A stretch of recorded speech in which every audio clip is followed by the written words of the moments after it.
Number একাদশের ফিরোজ থেকে মনি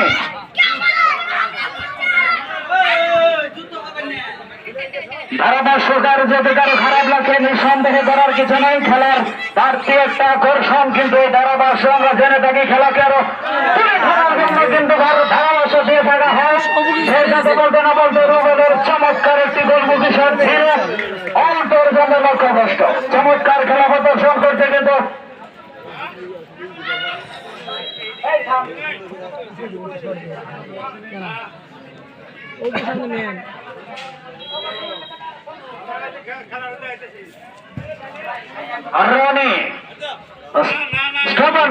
আমরা দেখলাম উদ্দেশ্য মরফ অনেকটাই ভোর এসে কিন্তু তারা নিয়ন্ত্রণ করতে পারলেন না।